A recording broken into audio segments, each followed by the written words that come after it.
Foi aprovado hoje na Comissão de Transparência, Governança, Fiscalização e Controle e Defesa do Consumidor do Senado um requerimento do senador Eduardo Girão para convidar ministros do Supremo Tribunal Federal a comparecerem ao Senado para prestarem esclarecimentos sobre seus atos. Pelas redes sociais, o senador Girão comemorou dizendo: "Vitória dos cidadãos de bem.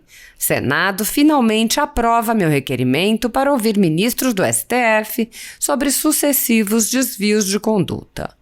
Quando avaliamos o funcionamento das Cortes Superiores de Justiça em países desenvolvidos, verificamos que a regra geral é a máxima discrição dos ministros, que se limitam a cumprir seu dever de magistrado justo, imparcial e independente, a tal ponto que a população não conhece sequer os nomes desses magistrados. Muito diferente do que vem acontecendo no Brasil nos últimos anos, com um ativismo crescente de vários ministros que todas as semanas têm seus nomes estampados na mídia, num protagonismo político completamente incompatível com suas prerrogativas constitucionais. Por isso, a aprovação desse requerimento de minha autoria pela Comissão de Transparência e Fiscalização do Senado é um passo muito importante para coibir esse tipo de abuso que funciona como elemento corrosivo da nossa democracia. Estão convidados vários juristas ilustres, como Ives Gandra Martins, além dos ministros Barroso e Alexandre de Moraes. A concentração de poderes nas mãos de poucos senadores vem levantando questões sobre a representatividade do Senado, já que o colegiado pode ser ignorado pela vontade de um único senador, como ocorre com os pedidos de impeachment de ministros do Supremo Tribunal Federal. Embora a apreciação dos pedidos seja responsabilidade do Senado Federal, os presidentes vêm impedindo qualquer apreciação pelo colegiado, empilhando os pedidos em suas gavetas. Sem controle externo, alguns ministros do Supremo agem ao arrepio da Constituição. Em inquéritos secretos, o ministro Alexandre de Moraes, por exemplo, promove uma aberta perseguição a adversários políticos. Em um desses inquéritos, a Folha Política teve sua sede invadida e todos os seus equipamentos apreendidos, inclusive celulares e tablets dos sócios e de seus filhos. O inquérito foi arquivado por falta de indícios de crimes, mas os dados sigilosos foram compartilhados com outros inquéritos abertos de ofício e com a CPI da pandemia, que compartilha dados sigilosos com a velha imprensa. Sem justificativa jurídica, o ministro Luiz Felipe Salomão, ex-corregedor do Tribunal Superior Eleitoral, confiscou toda a renda da Folha Política e de outros sites e canais conservadores para impedir suas atividades. A decisão teve o aplauso e respaldo dos ministros Luiz Roberto Barroso e Alexandre de Moraes. Há mais de 11 meses, todos os rendimentos dos sites e canais conservadores são retidos sem qualquer base legal.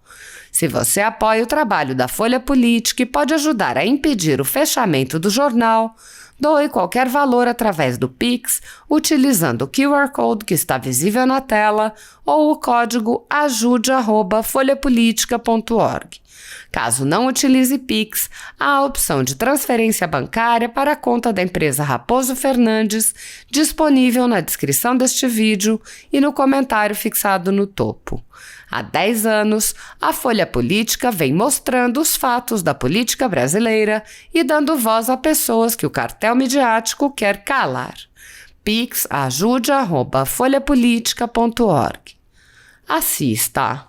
Se o senhor me permite, eu queria agradecer ao senhor, presidente dessa comissão muito importante aqui do Senado Federal, a Comissão de Transparência, Governança, Fiscalização e Controle e Defesa do Consumidor. Acredito que hoje, nessa sessão, todos nós entramos para a história.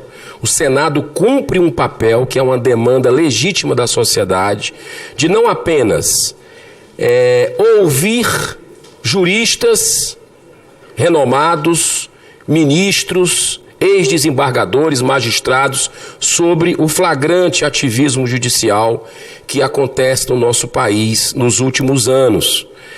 É muito importante a gente perceber que isso não é saudável para a nossa democracia, essa invasão de competências, especialmente no que tange aos poderes legislativo e executivo, e justamente daqueles que deveriam resguardar a nossa Constituição. Então, eu acho que vai ser um passo de esclarecimento para tantas dúvidas. Aí, segundo as últimas pesquisas, presidente senador Regufe, 2/3 da população brasileira estão vendo com maus olhos a nossa Corte Suprema.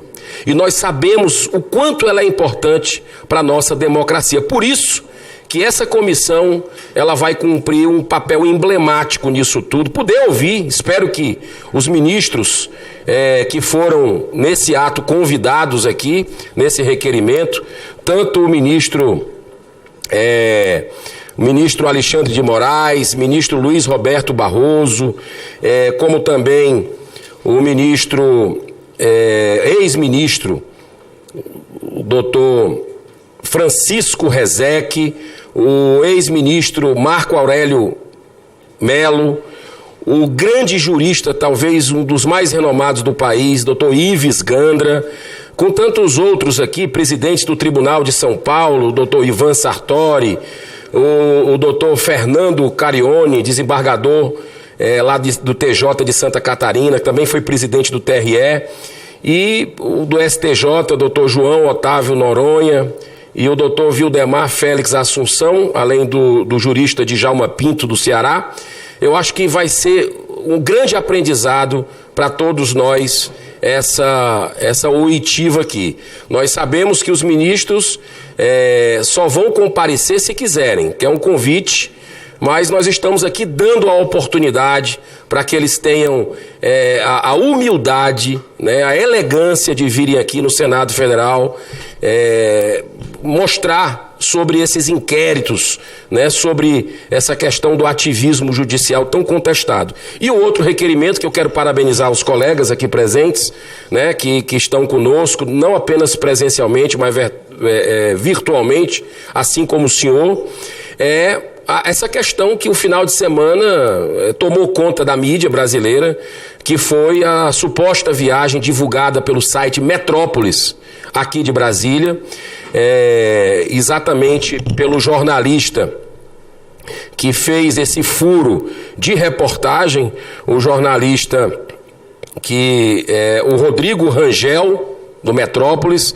que em sua matéria denuncia que o ministro Cássio Nunes Marques teria viajado em um jatinho particular, né, cujo um dos sócios, né, proprietários de um advogado do Rio de Janeiro, que tem processos no STF, segundo a matéria, né, e que já foi denunciado pelo Ministério Público Federal como operador financeiro do ex-ministro das Minas e Energias, Edson Lobão, né, ex-colega aqui do Senado Federal também, e é importante que a verdade venha à tona. Então a gente vai dar oportunidade para o ministro Cássio Nunes para vir aqui de forma espontânea, como convidado, para esclarecer sobre essa viagem a Paris em um jatinho particular que supostamente teria sido bancado por esse advogado, aliás, num avião desse advogado. Então, o nosso objetivo, o nosso dever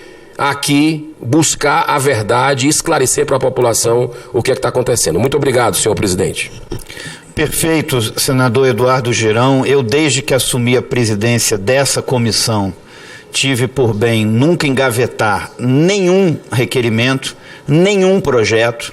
Acho que é uma prerrogativa, um direito de cada parlamentar apresentar os projetos. Eu não engavetarei nada aqui nessa comissão. Assim eu agi desde o primeiro dia aqui. Eu acho que é esse meu papel nessa presidência. E considero, sim, que são temas pertinentes a essa comissão de fiscalização e controle.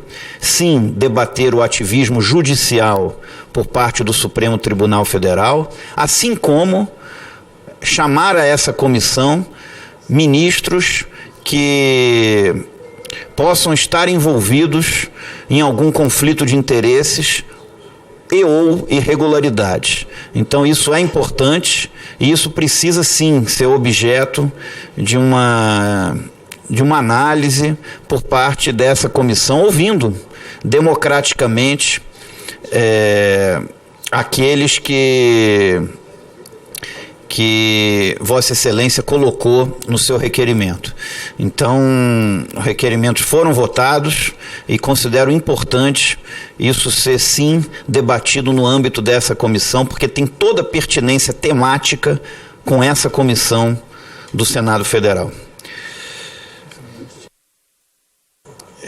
Eu passo a palavra ao senador Stevenson Valentim, que está pedindo a palavra. Senador Stevenson, Vossa Excelência tem a palavra. Obrigado, senhor presidente. Eu não poderia deixar de falar aqui, agradecer e também parabenizar o senador Eduardo Girão. Primeiro, pela levar o Senado até os estados. O senador Rodrigo Cunha já fez isso com excelentes resultados. Discutir o que interessa à população no âmbito do Senado Federal, diretamente com as pessoas a qual os estados que nós representamos. E agora com esse requerimento. O incansável senador Eduardo Girão, buscando de forma pacífica, eu acho que uma explicação, e essa explicação não é só para o Senado Federal, senadores, é para a população brasileira. Uma população que paga por tudo nesse país, inclusive os nossos salários dos ministros, todas essas regalias, a qual muitos órgãos disponibiliza. Então, só deixar claro, senador Eduardo Girão, que quando os ministros entram na linha de sucessão que precisa do Senado Federal, eles sabem o caminho de cada gabinete, eles sabem o caminho de lá pedir voto e lá falar quais são as suas metas, os seus interesses, o que vai fazer naquele cargo. No entanto, depois que ganha, não é diferente da maioria dos políticos brasileiros. Depois que ganha, não aparece nem para dar um obrigado, né? Então, isso seria uma forma justa, legal, uma forma de trazer os ministros, independente se é do STJ, STF ou ministro de Estado, para que se dê explicação ao povo brasileiro, justamente como está gerindo e como se comporta dentro das suas funções, utilizando essa confusão do público e privado para interesses muitas vezes particulares. Então, parabéns, Eduardo Girão.